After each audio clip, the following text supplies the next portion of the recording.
Bienvenue dans ce numéro du débat décryptage qui se propose d'aborder l'atmosphère post-législative 2019 entre la résistance et la paix. Que privilégier entre la résistance et la paix? Que privilégier pour faire l'exercice? C'est bien Sostène Tofon et Stéphane Toha. Bonjour, monsieur Tofon. Bonjour, monsieur le journaliste. Et merci d'avoir accepté notre invitation. Non, c'est moi. Stéphane Toha, bonjour, bienvenue chez vous. Bonjour, monsieur Loris. Bonjour, mon cher monsieur Tofon. Bonjour, aux amis auditeurs et auditrices de Diaspora FM et téléspectatrices de Eden TV. Content d'être sur le plateau avec un vrai monsieur. Vous l'avez dit. Alors, inutile de rappeler encore le menu, ce qui constitue l'essentiel de cette période post-électorale, des sorties des leaders, des ténors de l'opposition qui se prononcent, confirment encore leur posture de résistant. Et pas plus tard qu'il y a quelques jours déjà, eh bien, le président de Restaurer l'Espoir a rencontré, a donné de la voix face aux médias nationaux et internationaux pour l'activation, ce qu'il appelle, je dirais, ce qu'il appelle l'activation, bien évidemment, de la résistance de l'article, à travers l'article 66 de la loi fondamentale. On convient ainsi que l'opposition ne démord point. L'opposition qui, vous le savez, n'a pas pu prendre part aux législatives du 28 avril 2019. Et, pour ce fait, l'opposition s'est décidée de résister, d'aller jusqu'au bout, justement, mais jusqu'où? Jusqu'à quel point? Jusqu'à quelle extrémité? Maintenant, face à la sauvegarde de la paix, entre la sauvegarde de la paix et la résistance, que privilégier réellement en tant que citoyen béninois dans cette atmosphère post-législative de 2019? C'est bien sûr cela le menu de notre débat décryptage. Sostène Tofon, nous y sommes bientôt, dans quelques jours, plus précisément le jeudi, eh bien, la nouvelle législature, la 8e, sera installée. Et vous le savez, cette législature à caractère atypique, constitué rien que des éléments élus des deux blocs, à savoir celui républicain et progressiste. L'opposition ne l'entend pas de cette oreille et compte résister, aller jusqu'au bout. Mais jusqu'à quel point? Jusqu'où? Merci beaucoup, monsieur le journaliste. Bon, j'estime que l'opposition aujourd'hui qui parle de résistance, elle se connaît. Et nous la connaissons bien. Nous la connaissons très bien. Les gens ont l'habitude de dire que ces deux blocs qui soutiennent le chef de l'État, qui se sont retrouvés à l'Assemblée nationale. Mais ils oublient souvent et à dessein de dire que ces deux blocs-là comportent près de 180 partis sur les 263 qui existaient. Et l'opposition dont on est en train de parler aujourd'hui, mais c'est quelle opposition? Normalement, pour parler d'opposition, on va parler d'opposition d'idéologie, on va parler d'opposition de projet de société. Aujourd'hui, moi, je ne vois pas, je ne donne pas le statut d'opposition à ceux-là qui aujourd'hui disent qu'ils sont de l'opposition. Parce que la définition en matière politique d'opposition, elle est suffisamment claire.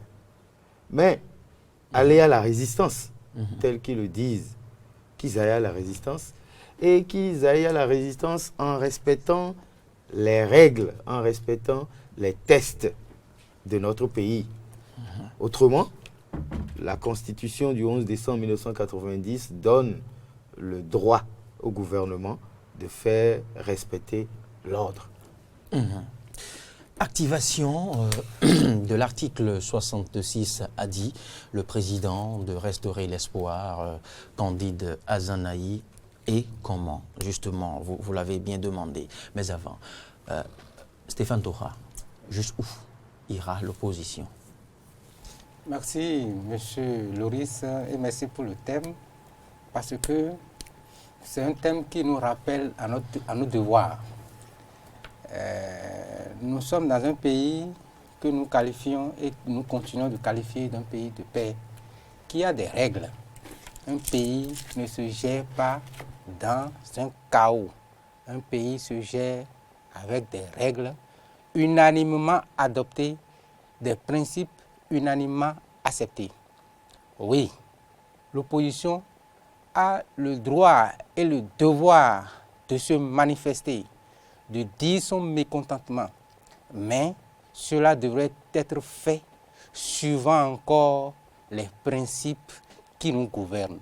Si l'opposition veut bafouer les principes, veut bafouer les règles, alors cette opposition-là fait tout sauf de la politique, fait tout sauf vouloir de la paix. Je vois l'opposition agir, les gens, les têtes charismatiques, les leaders de l'opposition appeler à ce qui est résistance. Résistance jusqu'à quel niveau? Nous sommes en train de les voir. Nous sommes en train de les voir agir pour nous montrer l'orientation qu'ils donnent à leur résistance. L'orientation, c'est de tout casser dans le pays. L'orientation, c'est de tout détruire. L'orientation, c'est de semer le chaos dans cette république qu'ils disent aimer, qu'ils disent vouloir défendre. Est-ce qu'on peut défendre quelque chose en anéantissant tous les efforts qui sont abattus depuis près d'une soixantaine d'années? Je ne crois pas. Il faudrait que de plus en plus nous appelons à la conscience de cette opposition pour qu'ils sachent raison garder, pour qu'ils sachent mouvement entretenu. Je crois, dans le déroulé, dans la suite de l'émission, nous allons pouvoir aborder plusieurs des aspects qui nous amènent à ne pas être tendres envers toute la classe politique pour que cette classe, avec leurs composantes, puisse contribuer à semer la paix dans le pays. Au fond, depuis les législatives du 28 avril 2019, pardon, l'opposition a commencé par s'exprimer. Mais en face, c'est un silence qu'on leur oppose. C'est un silence d'église qu'on leur oppose depuis le 28 avril 2019. Voyez-vous, je parlerai d'abord du 28 avril même et après du 28 avril. Le 28 avril, à quoi est-ce que nous avons assisté? Nous avons assisté à l'organisation des élections législatives où ceux qui se réclament de la mouvance ont appelé à aller voter et ceux qui se réclament de l'opposition ont appelé à ne pas aller voter. Mais ils ne se sont pas arrêtés là. Ils ont organisé de troubles ça et là dans notre pays pour empêcher des Béninois à aller exercer leur droit de vote. Cela participe, selon eux, de la résistance. Pas du tout, pas du tout. Qu'est-ce que la Constitution dit? La Constitution dit que le droit que vous avez, c'est le même droit que l'autre citoyen béninois comme vous a. Et à partir de l'instant où vous décidez de ne pas aller voter, c'est votre droit. Celui qui décide d'aller voter, c'est aussi son droit. Et lorsque vous décidez de ne pas aller voter, vous installez une sorte de panique, de psychose, et que vous empêchez l'autre d'aller exercer son droit, la Constitution, dans son article 8, dit que le gouvernement est garant de l'égalité des Béninois. Rigoureusement, le gouvernement se devait de réagir pour empêcher ceux qui veulent empêcher les autres d'aller voter, de voter. Mais qu'est-ce que nous avons constaté? Le gouvernement est garant de l'égalité des Béninois. Exactement. Exactement. Je vais y arriver. Je sais où vous voulez aller. Je viens là. Alors, lorsque vous constatez qu'en face, il y a un calme, c'est parce que nous avons un chef d'État soucieux du bien-être de tous les Béninois. Pas du bien-être d'un groupe ou d'un groupuscule, non. C'est soucieux du bien de tous les Béninois. Et vous avez entendu le mot d'ordre, ça a été relayé un peu partout. Ne touchez à personne, ne frapper personne. C'est ce qui s'est passé le 28. Et c'est ça qui a permis de voir tout ce que nous avons observé, que ce soit dans Savès, que ce soit à Bassila et autres, à Parakou et autres. Alors, en face, vous dites que c'est un silence, c'est un calme plat. Imaginez quelqu'un qui est férocement fâché contre vous et que vous devez lui répondre. Vous devez réagir pour lui dire ou pour vous justifier. Ça ne pourra qu'envenimer la situation. Le meilleur comportement qu'il faut avoir lorsque deux personnes sont en truc, le meilleur comportement à avoir face à quelqu'un qui fait du bruit, c'est d'apporter la paix. C'est d'apporter d'abord le silence. Parce que le moment où nous allons nous justifier, chacun de son côté, ce moment-là viendra. Mais tout silence n'est pas expression de paix. Tout silence n'incarne pas la quiétude. C'est vrai, tout silence n'incarne pas. Tout silence ne rassure point. Tout silence ne rassure point. Mais dans tout ce qui s'est passé le 28 avril ou après le 28 avril, vous allez voir qu'il y a eu des actes de vandalisme, il y a eu des crimes, que ce soit des crimes économiques, crimes humains, qui ont été commis. Et vous souhaitez peut-être que le gouvernement ou que le chef de l'État, comme les gens le disent sur les réseaux sociaux un peu partout, intervienne pour calmer les gens.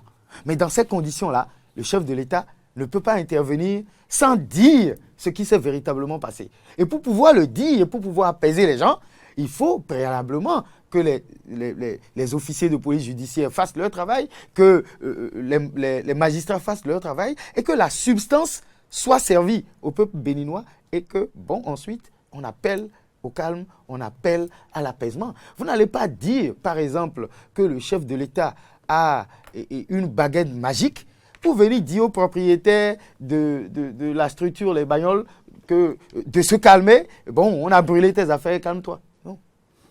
Il y a des explications.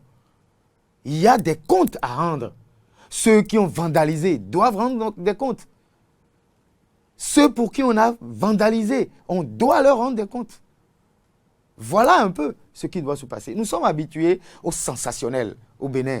Dès qu'il y a un problème, dès qu'il y a un souci, on veut que le chef de l'État sorte, qu'il vienne baragouiner certaines choses rapidement, et on dit, bon, le chef de l'État est venu parler. Aujourd'hui, nous avons un chef d'État posé. Nous avons quelqu'un qui est là, qui analyse, qui enquête et qui rend la substance. Il n'est pas encore tard, ce qui est en train de se passer. Les enquêtes se poursuivent.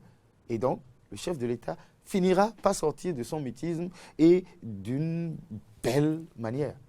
Oui. En entendant cette sortie, Stéphane Tocha, le 1er et le 3 mai sont bien loin, même si les séquestres sont encore bien constatés et difficiles à oublier.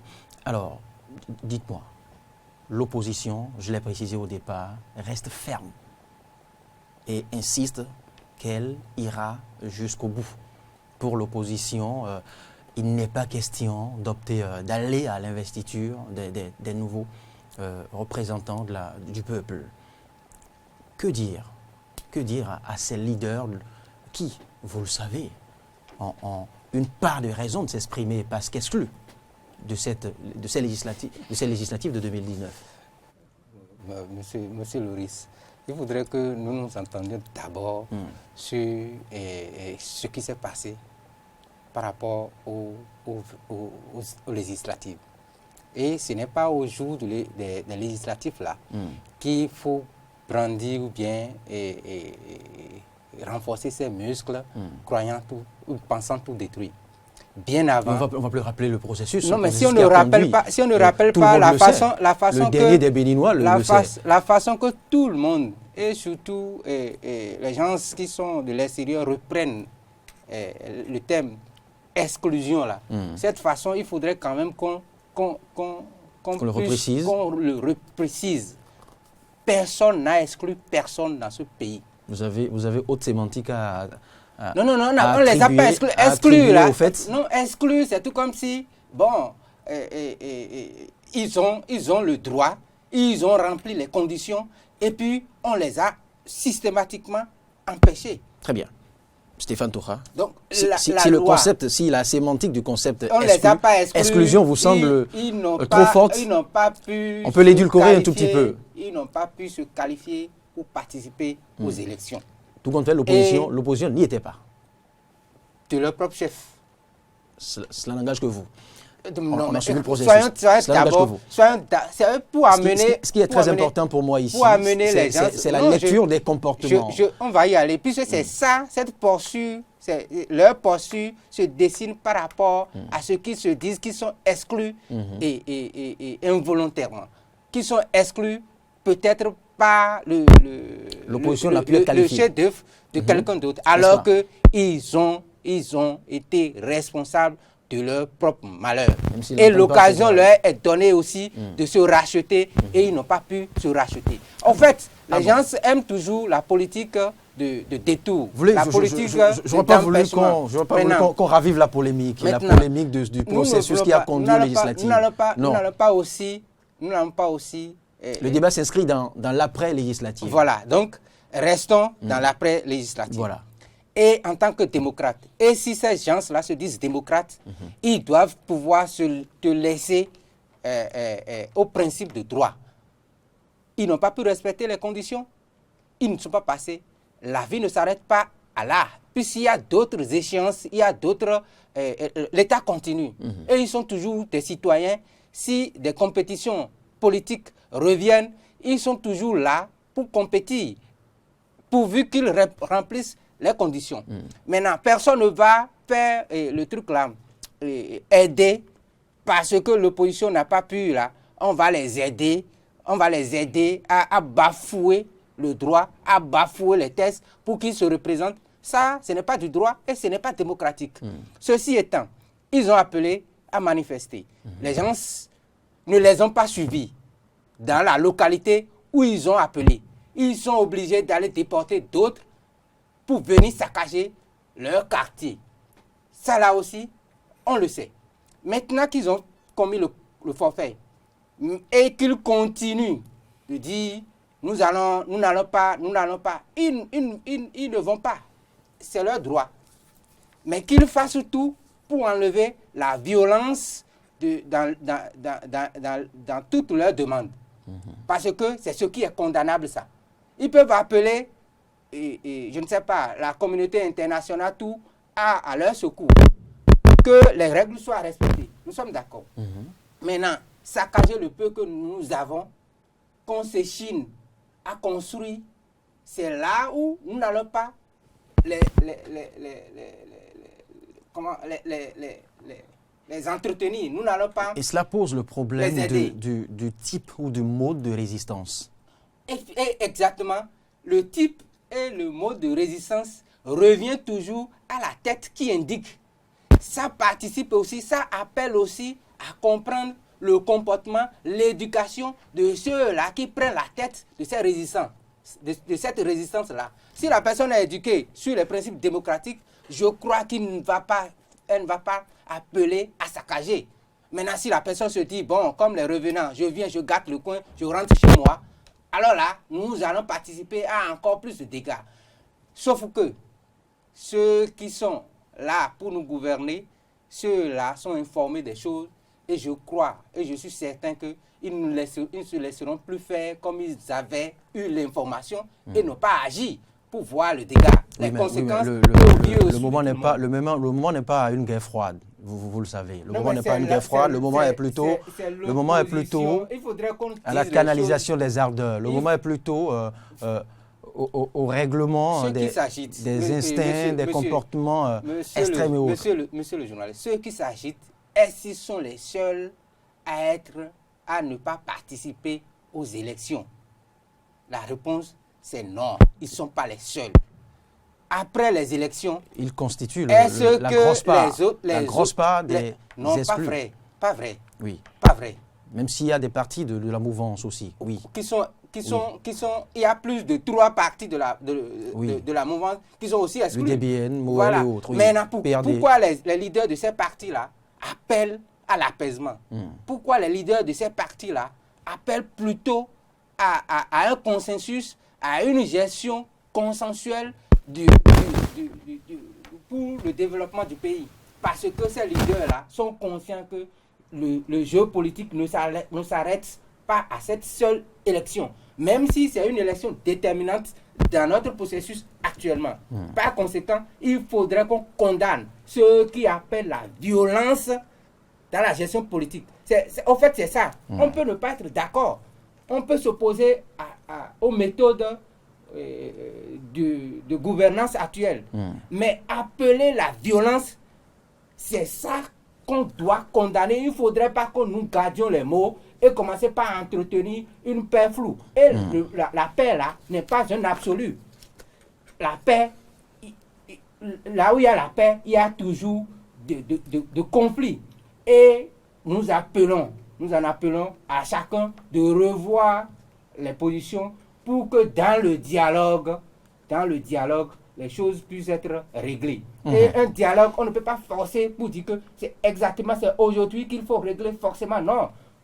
Il faudrait, si ça peut prendre un temps, que ce temps-là soit pris pour que... Il faut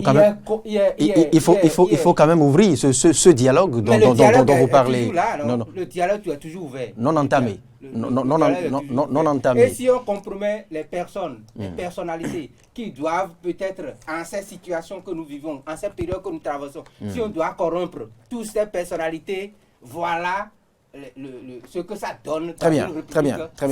Stéphane Thoa. Sostento fond, après ces législatives, vous venez de dire tantôt que le chef de l'État devrait se prononcer, mais il ne l'a pas fait. Donc, le timing, on continue de chercher le bon timing en entendant.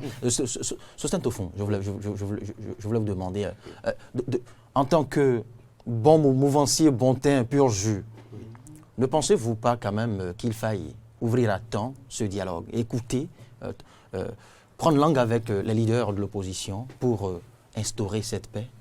Oui, je voudrais avant d'en venir là, je voudrais arriver à la résistance. Ceux qui appellent à la résistance. Ceux dont... À l'activation de l'article 66. À l'activation de l'article 66. Le président de Restaurer l'Espoir, M. Candide Azanaï. Je dis, dans ce pays, il faudrait que nous cessions de faire de la pagaille, de semer du désordre pour protéger des intérêts mesquins. Il est impossible que dans une république, des pépés, des mémés de 80 ans, des candidats Azanaï qui ont fait déjà plus de 40 ans de politique et qui ont vécu tout le temps sur le dos des deniers publics, appellent aujourd'hui à la résistance. À quelle résistance? N'allons pas leur faire cet affront. Non, ce n'est pas un affront. C'est une vérité. Ils ont animé le landerneau politique. Ils ont animé. Mais on ne dira pas qu'ils ont vécu sur le dos lorsque vous avez animé. Mais qui est candidat Azanaï? C'est lui, l'un des premiers à prononcer le nom du président Patrice Talon pour dire c'est le meilleur candidat au Bénin. Lui peut se faire appeler opposant? Non. Je dis qu'on arrête de faire semblant. Mais il est libre. Il est bel et bien libre. Cela participe de sa liberté. Mais il n'est pas libre de nous fourvoyer. Je suis foncièrement contre. Je m'inscris véritablement en faux par rapport à cela. Lui ne peut pas appeler à la résistance. À quelle résistance? Lui veut résister où? On va s'en prendre à la personne. Non, on s'en prend à la personne parce qu'en réalité, non, c'est important. On va apprécier plutôt les... Ce sont des leaders d'opinion dans ce pays. Non, nous devons dire les choses à notre jeunesse peut-être qui ne comprend pas très bien ce qui est en train de se passer. C'est un groupe de personnes qui, à un moment donné, n'ont pas cru devoir trouver leurs intérêts et qui ont changé de camp et qui se font appeler opposants. Cela participe de la politique. Très bien. C'est cela. Alors, à partir de cet instant-là, qu'on dise, je défends mes intérêts, même si c'est des intérêts mesquins, immoraux parfois, je défends mes intérêts au lieu de dire je défends la démocratie. Quelle démocratie ils défendent? La démocratie, lui, le président de Restaurer l'Espoir, je l'ai entendu clairement dire que où est-ce que lui va trouver 249 millions pour aller mettre dans les élections qui préfère faire ci, qui préfère faire ça. Mais c'est de la franchise. Alors, c'est de la franchise, mais en même temps, c'est de la bêtise. C'est montrer jusqu'à quel point il n'est pas démocrate. Pourquoi? Parce que les 249 millions... Le démocrate est un fils riche. Qu'est-ce qui le prescrit? Qu'est-ce qui le prescrit? Les 249 millions. C'est le code électoral. Le nouveau code. Très bien. Et c'est des codes qui ont été majoritairement votés à l'Assemblée nationale. Et respecter le vote, cela peut susciter encore d'autres questions à polémique, qui relèveront de la pure bêtise. Oui, monsieur. Parce que ça a été voté, ça a été majoritairement voté. Et on sait comment. Et je dis, évidemment, on sait comment, bien entendu. On sait que la majorité des députés à l'Assemblée nationale ont voté. N'étaient pas de côté de l'opposition. Mais pourquoi ils vont être du côté de Mais l'opposition? alors, donc ça vous dit qu'on sait... Alors, vous ne savez pas c'est le principe de la démocratie, vous me direz-vous. L'opposition dont vous parlez même est changeante chaque 30 minutes. Vous ne savez pas? Vous ne savez pas que quelqu'un, aujourd'hui, est mouvancier et que le lendemain, il peut devenir opposant avec pancarte? Vous ne savez pas que quelqu'un, aujourd'hui, est opposant et du jour au lendemain, il appelle ses militants à voter pour le président Patrice Talon? Cessons la comédie. Cessons de faire la langue de bois dans notre pays. Moi, je dis, ceux qui appellent à la résistance, ils sont finis. C'est déterminé. Et je dis à la jeunesse, ouvrez vos yeux. Moi, par exemple, j'ai confié ma destinée à ceux-là pendant 30 ans. Je dois vous dire. Vous savez que cette portion de phrase, d'autres l'ont dit et ont failli la ravaler il y a quelques années, quand on dit que de tel est fini. Écoutez, je vous apprends rien. Il n'a qu'à le dire. Moi, je dis ce que j'ai à dire. Je dis ce que j'ai à dire et je tiens compte de l'âge de ceux-là. Je ne tiens pas compte de leur roubladise. Je dis, lorsqu'on arrive à 80 ans, à 70 ans, c'est une grâce. Et nous savons que au-delà de ça, il n'y a pas trop de choses à vivre à nouveau. Disons les choses telles qu'elles sont. Ne faisons pas semblant. Disons tout ce qu'il faut dire aux Béninois. Les Béninois doivent savoir et comprendre la vérité. Et je disais... Et ils suivent l'actualité, vous le savez. Bien entendu. Et comprennent assez de choses. Et c'est pour mieux leur expliquer que vous nous appelez. Et donc, permettez-nous de mieux leur expliquer. Je vous dis, je leur ai confié ma vie pendant 30 ans. Je leur ai confié ma vie pendant 30 ans. Et... pour leur confier ma vie pendant 30 ans. Je suis passé par une année blanche. En 93, quand le président Nicéphore Dieudonné Sogolo était au pouvoir, je suis passé par une nouvelle année invalidée. J'étais déjà en physique à l'université. Je suis passé par une nouvelle année invalidée où ceux qui avaient déjà peut-être redoublé la première année ont été renvoyés du campus. Ceux qui avaient peut-être redoublé une fois étaient en deuxième année ont été renvoyés. Nous avons subi tout ça. Mais nous leur avons confié notre vie. Et nous avons parlé de démocratie. Et pendant 30 ans, aujourd'hui, je peux dire que nous avons assisté à une démocratie de dilatoire, à une démocratie de désordre. À quoi servent les institutions, les inspections des services, les institutions de contre-pouvoir chargées d'appliquer les sanctions lorsque dans une démocratie, ils n'appliquaient pas? Aujourd'hui, nous avons un président qui est venu, qui a impulsé le mouvement et qui a demandé à chaque institution de jouer son rôle. C'est ça, c'est à ce à quoi nous assistons. C'est ce à quoi nous assistons. Des gens qui ont l'habitude, les gens qui ont l'habitude de frauder. Le joue-t-elle est bien, c'est là notre question. Vous savez, M. Tofou, on aura une série de questions à aborder, mais aborder plus tard. Mais restons. En attendant, soyons précis. Parce que lorsque je continue d'entendre, alors que je suis venu sur ce plateau plus d'une fois pour parler du processus qui a conduit aux élections en présence de mon cher ami et qu'aujourd'hui j'entends qu'on a exclu l'opposition, ah non, je ne peux pas être content. Et je dois pouvoir m'exprimer pour dire non, cessons de dire ça. Allons vers les tests. Ce qui embête aujourd'hui, c'est l'application des tests. C'est l'application rigoureuse des tests. C'est ça qui embête ceux qui étaient toujours entre deux chaises, ceux qui étaient des roublards, ceux qui étaient des fraudeurs. Appelons un chat un chat. Et je dis, on a appelé à la résistance. Moi, je dis, la seule résistance qui vaille, c'est d'appuyer le gouvernement et de résister contre eux. De résister contre cette frange de personnes que nous avons trop vues faire dans ce pays. Devrons-nous continuer par nourrir cette confrontation ce n'est pas une confrontation. Point de presse, en un point fini, de l'autre côté, débat. Non, ce n'est pas une confrontation. Nourri par des propos incendiaires, incandescents, à caractère provocateur. Il y a un changement qui est en cours. C'est plutôt de ça que moi je parle. Je ne suis pas dans leur façon, dans l'amateurisme, où bon, l'autre m'a attaqué, je vais l'attaquer. Non, ce n'est pas ça. Je dis ceci. Dans un passé récent, nous avons vu des institutions chargées d'appliquer des sanctions qui ne l'ont jamais fait à cause du clientélisme. Aujourd'hui, nous avons des institutions sans qu'on ne leur dise, ces institutions font leur travail. C'est cela. Dans un pays démocratique, c'est comme ça que cela doit fonctionner. Chacun doit jouer sa partition. Non sans peine, non sans reproche. Mais dans quelle vie il peut avoir ni reproche ni peine? Ça n'existe pas. Ce à quoi nous assistons aujourd'hui, c'est clair. Moi, je sais qu'ils parleront de résistance et puis après, ils trouveront un autre vocabulaire. Parce que nous avons déjà entendu beaucoup de choses. Pas d'élection sans l'opposition. Il faudrait que les gens comprennent qu'à aucun moment, aucun Béninois ne leur a donné le statut d'être plus fort que notre Constitution. Non, nous avons fait une politique où on a inculqué dans la tête du Béninois lambda que lorsqu'un chef d'État arrive, il faut l'empêcher de faire le travail parce qu'il risque de bien faire. Et s'il fait bien, ceux-là savent qu'ils n'auront plus la possibilité de revenir au pouvoir. Je dis, il est temps que dans notre pays, quel que soit notre camp, que nous puissions nous exprimer.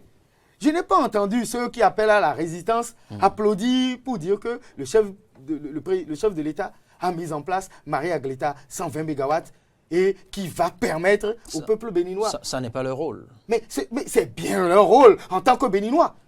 En tant qu'intellectuel, l'honnêteté intellectuelle l'exige. Je n'ai pas entendu le président Boni Yahi faire son mea culpa des 50 milliards distraits pour une centrale qui n'a jamais existé et applaudir son prédécesseur pour dire oui, tu as mieux fait que moi. Il est béninois. N'est-ce pas déjà trop tôt? Parce que ce sont des gens. N'est-ce pas trop tôt de décerner des satisfecits Je suis désolé, c'est pas trop tôt. À son successeur? C'est pas trop tôt, pas du tout. Le débat viendra là, rassurez-vous. Vous savez pourquoi ce n'est pas trop tôt?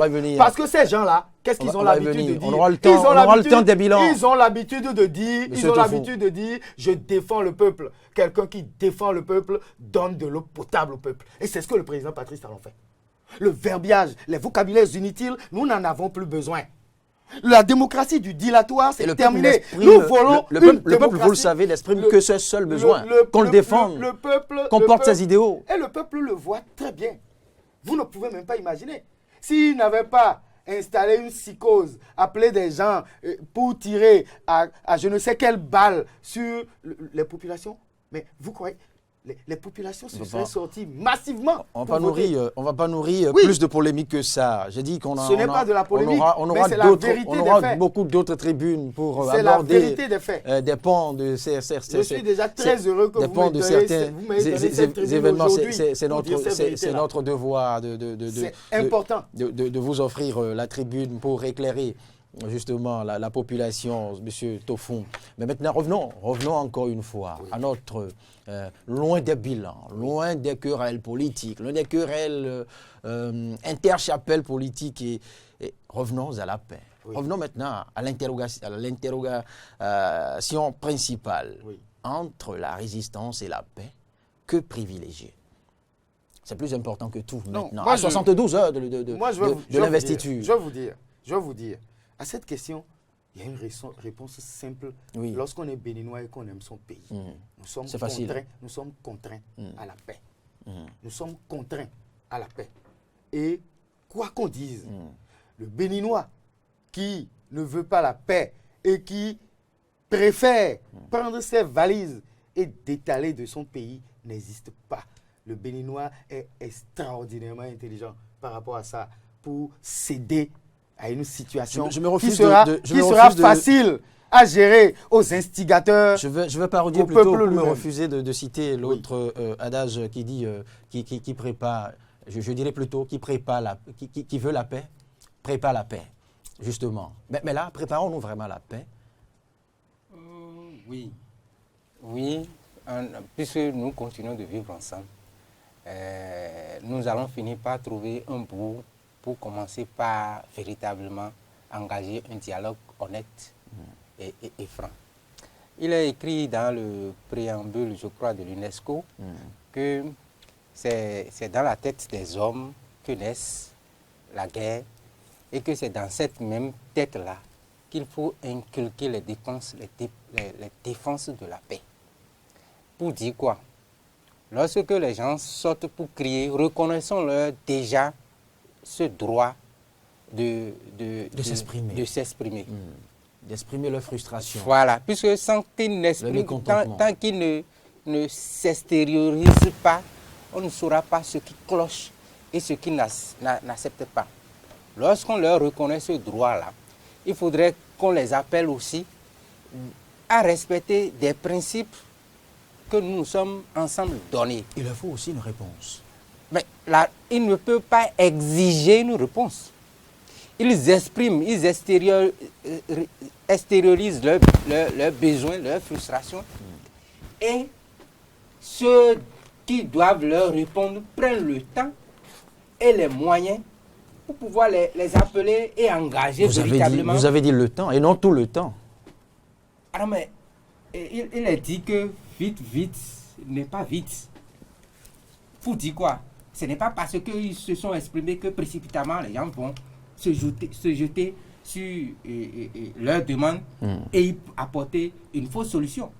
Il faudrait que véritablement ceux qui doivent apporter de vraies solutions, de solutions importantes là, puissent réfléchir pour pouvoir apporter une solution durable et non une solution superficielle qui, du jour au lendemain, va encore se volatiliser et on va toujours retomber dans la guerre, dans la malcompréhension. Nous avons qu'un seul pays. Et normalement, si on dit les gens qui s'opposent à une certaine gouvernance s'apprêtent à aller dans le processus de paix, il faudrait qu'ils se tournent autour d'un idéal. Et l'idéal, c'est le pays, l'idéal, c'est notre devise. Voyez ce qui s'est passé dans notre pacte national, où il y a eu quelque chose qui a cloché. Enlèvement et la de communauté touristes français. internationale, disons, les médias internationaux, précisément les médias français, se sont jetés sur nous. Est-ce que vous voyez quelqu'un de l'opposition là, animé de cette fibre patriotique pour défendre la nation? Non, parce que ça les arrange. Et comme ça, nous percevons déjà leurs pensées. C'est des gens qui veulent casser et aller dans une autre nation. Pourquoi leur prêtez-vous des intentions? Non, mais c'est trop facile. Ce n'est pas facile. Regardez le Burkina Faso. Ce qui s'est passé. L'attentat au niveau des églises. Mais que ce soit l'opposition, que ce soit le gouvernement, se sont unis pour la paix, pour pouvoir appeler à lutter contre l'invasion extérieure. Mais chez nous, les gens sont ligués. Je ne sais pas. Les gens sont contents de ce qui nous arrive. Ils seront les premiers, ces leaders-là, à dire non. Ce que vous êtes en train de dire, c'est contre le développement de mon pays. Parce qu'ils sont en train de lutter pour aller défendre ce pays-là, pour diriger ce pays-là.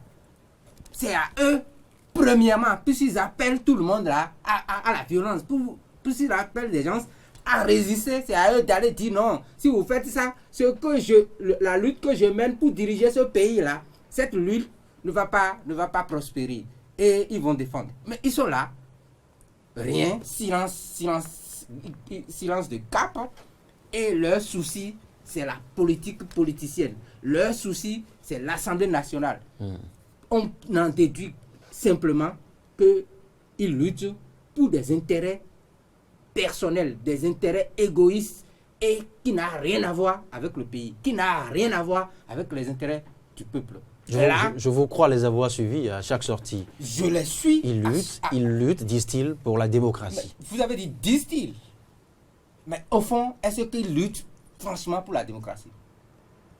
Parce qu'au résultat, on dirait qu'ils ne luttent pas pour la démocratie. Quelle lutte de démocratie appelle à vendanger les acquis démocratiques? Quelle lutte de démocratie appelle à affronter les forces de sécurité, les forces de l'ordre qui dans des situations données, devait venir nous défendre notre intégrité physique. Si vous-même vous attaquez à ceux-là qui doivent vous protéger, ces questions, vous leur déniez le droit. Ces questions, les leaders de l'opposition pourront vous en poser autant, vous le savez. Mais nous allons leur répondre, puisque nous sommes citoyens, nous avons l'amour de notre pays, nous allons aussi leur apporter des solutions pour dire ce que vous êtes en train de faire. On ne dit pas que vous n'allez pas sortir pour vous exprimer. On vous supplie même de sortir pour vous exprimer souvent, mais n'appelez pas à détruire le peu que nos parents, nos aïeux ont construit et qui ne nous suffisent pas. Ils ont brûlé des commerces. Alors que c'est nous qui crions tout le temps qu'il n'y a pas d'emploi. Oui, on y est Quel père peut-on appeler lorsqu'on vendange ces opportunités-là? Est-ce qu'ils seront prêts à aller quand même faire la démarche pour aller rencontrer ces gens-là pour dire que voilà, nous n'avons pas pensé que ça allait dégénérer de cette façon-là. Appelons la paix, mais soyons conscients qu'il y a une limite où la lutte ne doit pas dépasser. Et lorsque cette limite-là est franchie, franchement, ceux qui doivent amener, ceux qui doivent contraindre à ce qui est respect dans cette nation-là, doivent pouvoir prendre le bâton de pèlerin. Vous savez, la beauté de la politique sous nos cieux, vous le savez, c'est que les commentaires sont plus fluides selon les chapelles, d'une chapelle à une autre. Et c'est ce que je note, d'hier à aujourd'hui, c'est ce que je note des autres régimes à l'actuel. Sosten Tofu ne me dira pas le contraire. Moi, je vais vous dire quelque chose. Je vais vous dire quelque chose. Les explications sont fluides, c'est vrai, mais la substance, la vérité reste. Et je suis convaincu que vous savez, quand vous écoutez, de quel côté est la vérité ou non. Je voudrais rebondir sur un fait, sur la paix, la culture de la paix. Alors, qui semble nous échapper. Dans un pays où nous parlons de démocratie, quels sont les indicateurs de démocratie? C'est d'abord l'alternance politique. C'est d'abord et avant tout le fonctionnement des institutions. Le fonctionnement des institutions. Est-ce que vous avez déjà vu une institution au Bénin qui ne fonctionne pas? Je ne crois pas. Deux, vous avez parlé de liberté. C'est bien discutable. Pensez-vous, vous avez parlé de liberté. Mais je vous dis, dans un pays où il n'y a pas de liberté... Il y a les institutions, au-delà des noms des institutions. Oui, au-delà des noms des institutions, les institutions fonctionnent bien au Bénin. Si vous voulez me dire le contraire, donnez-moi des exemples. Vous allez voir que ce sera compliqué pour vous de le dire parce que vous allez sortir de votre manteau de journaliste. Parce que ça n'est pas mon rôle. Exactement. Mon rôle, c'est de vous poser des questions. Mais moi, je vais vous dire, les institutions au Bénin fonctionnent très bien. Vous avez parlé de liberté. Est-ce que vous croyez que dans un pays où il n'y a pas de démocratie, un Béninois peut se lever et appeler à la rébellion? Et il n'a pas déjà disparu? Nous savons ce que c'est, la dictature. Nous savons ce que c'est. Et tenons-nous tranquilles. Nous qui avions eu la chance de naître avant la Révolution, nous savons un peu. Nous connaissons l'histoire du Bénin. Que les gens cessent de faire semblant. Quel est le Béninois à qui on a dénié le droit de s'exprimer? Je n'en connais pas. Je n'en connais pas. Et je dis, il n'y en a pas. Les Béninois se sont toujours exprimés. Et parfois même, ont outrepassé leurs droits en s'attaquant directement à des gens et par diffamation. Oui, nous connaissons. Nous sommes Béninois. Je dis, cessons de faire semblant. La démocratie, c'est la vraie qui vient de commencer. Et c'est ça qui a surpris l'ancienne classe politique qui a toujours fait des pirouettes pour se maintenir. Dans ce pays, le président de Restaurer l'Espoir, M. Candidat Zanaï, dans ce pays, tous les chefs d'État qu'il a applaudis, qu'il a amenés, un an après, il s'est toujours mis de côté pour commencer à crier, garder une frange de la population pour se faire réélire. C'est des stratégies que nous connaissons, que nous avons fini par comprendre. Et c'est pour ça qu'aujourd'hui, la chose est plus difficile. Dans ce pays, mais pour le fait, il a toujours disposé d'éléments fiables qu'il avance. Quel élément fiable il est en train d'avancer aujourd'hui contre le président Patrice Talon? Il n'en a pas. Il ne peut pas dire qu'il ne gère pas bien. Il ne peut pas dire qu'il ne fait pas bien son travail. Et c'est le président de la République, si je prends depuis 1990, c'est le président de la République qui se tait beaucoup plus que tous les autres présidents. Et donc, dans le même temps, on ne peut pas dire non, et il est grossier, et il s'est attaqué à ceci. Non. En face, ce qui devrait permettre de parler d'alternance, comme vous parlez, c'est démontrer que ce que l'actuel président est en train de faire a failli sur tel point. Et nous proposons faire mieux. Nous aspirons faire mieux. Et voilà ce que nous proposons. Des gens qui ont fait plus de 40 ans, qui n'ont jamais montré un projet de société tangible, se font opposants par rapport à quoi? Par rapport à l'individu, par rapport à la personne du président Patrice Talon, ou par rapport au chef d'État qu'il est? Il est en train de faire une démonstration après 3 ans que le meilleur gestionnaire au sommet de l'État de tous les temps que nous avons eu, c'est lui. Sostène Tofon, Stéphane Tofa, peut-on enfin parler maintenant, avancer des éléments fiables pour sauvegarder la paix, qui puissent rassurer un tant soit peu les leaders de l'opposition? Moi, ce que je voudrais dire, vous avez parlé tout à l'heure du dialogue qu'il faut instaurer. Moi, je dis, il va forcément avoir un dialogue. Le génie béninois trouvera les moyens d'entamer ce dialogue-là. Le plus pressant, là, tout de suite, ce n'est pas encore ce dialogue-là. C'est l'installation d'abord de l'Assemblée nationale. Juste après l'installation de l'Assemblée nationale... Justement, mais il faudrait... non, c'est imparable. Ne fantasmons pas. Il y aura installation de l'Assemblée nationale. Vous avez entendu des candidats.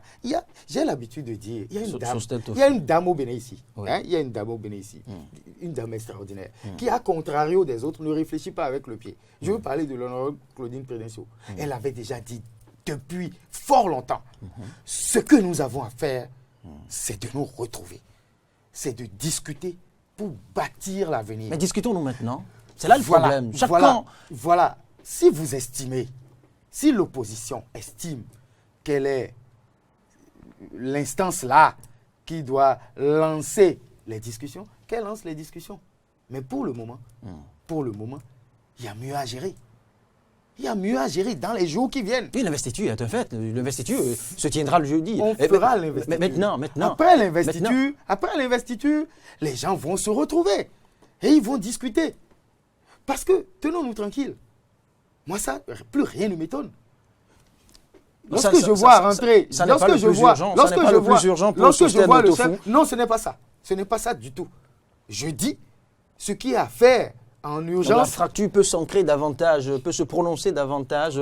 Le plus important, non, si les gens veulent faire une réelle fracture sociale. Si les gens veulent faire quelle fracture sociale?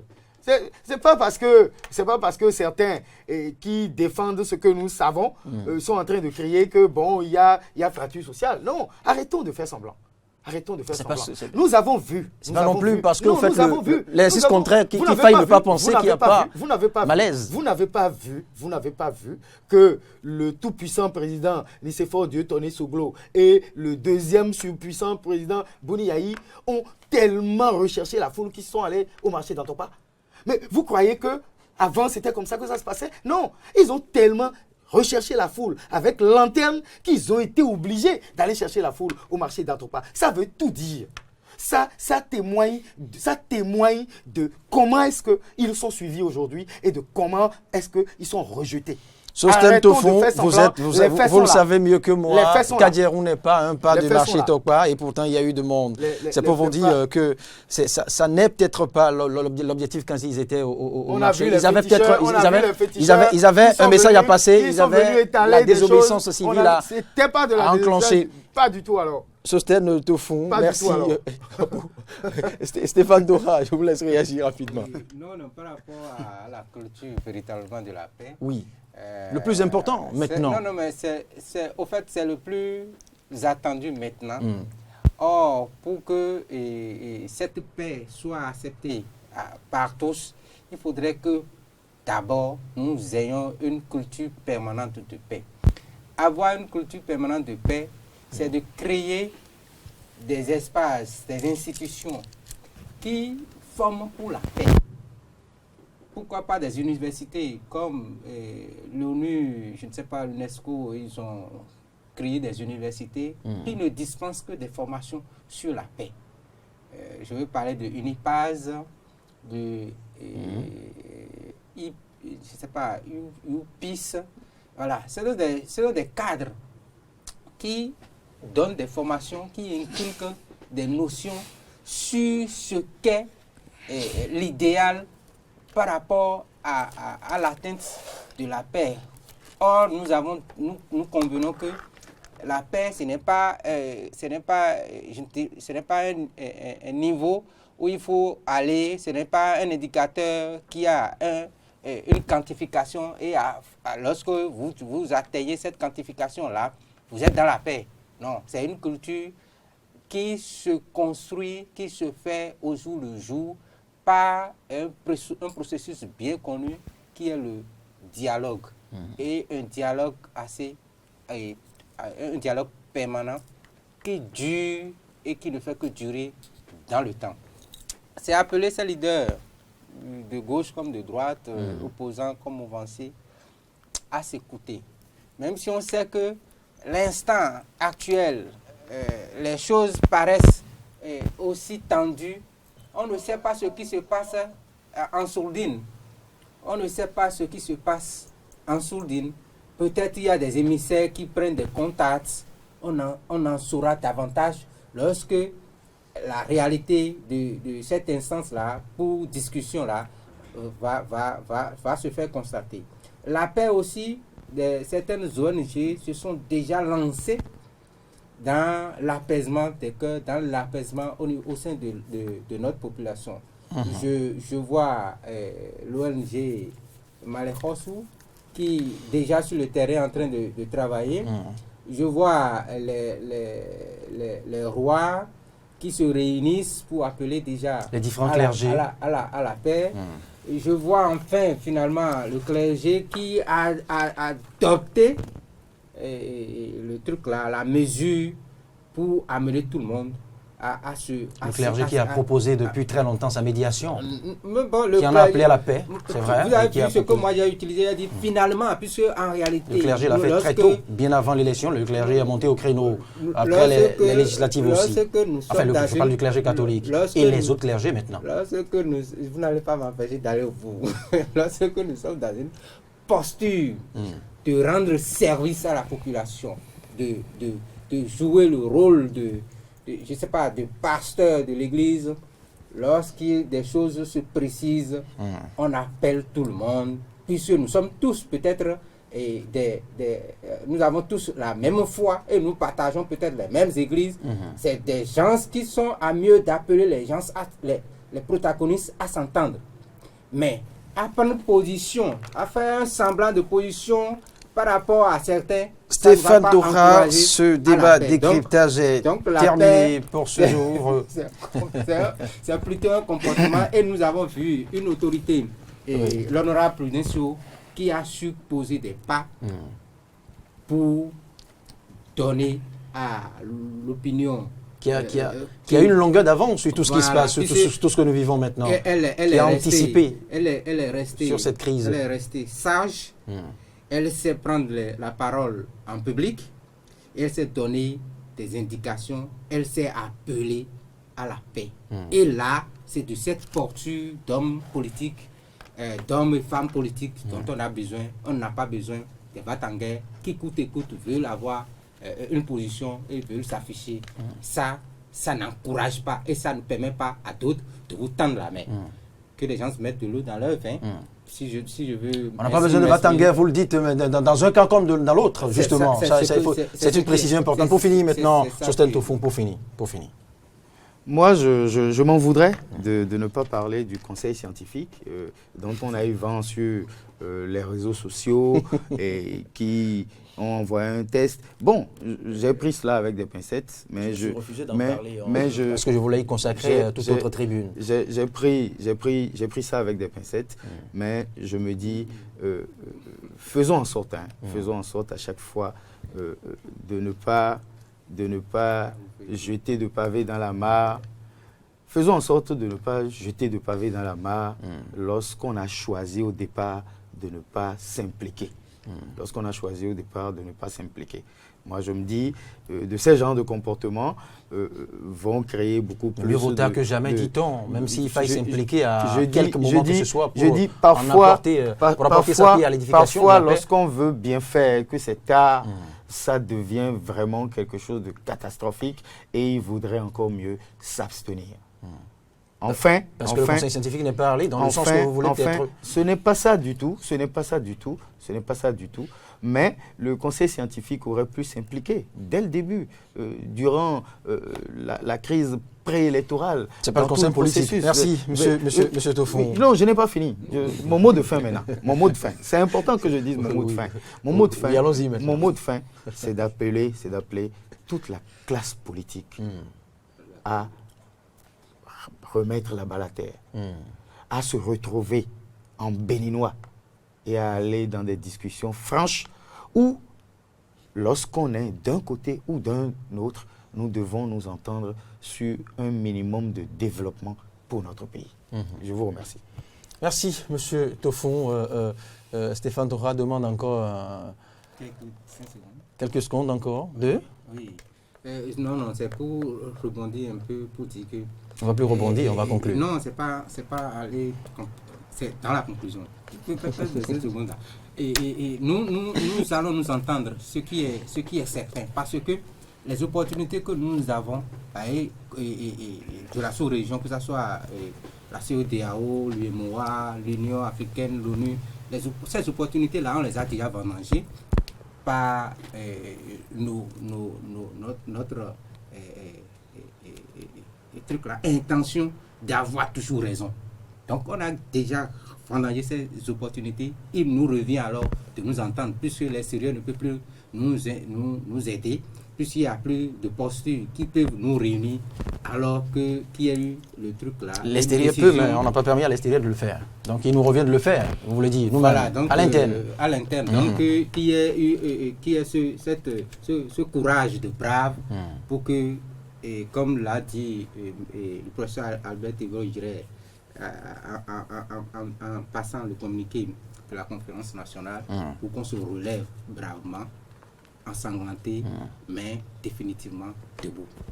Pour penser la fracture sociale, même si fracture sociale, le Sostène Tofon n'admet pas, justement, il faudra lancer le débat pour Sostène Tofon toujours, il faille le lancer, mais bien après l'investiture, on le fera, on fera tout autre débat, rassurez-vous, bien à propos de ces autres thématiques, le temps nous le précisera, rassurez-vous, on attend l'investiture le jeudi pour pouvoir amorcer. Représentant de chaque soi-disant opposant devant là.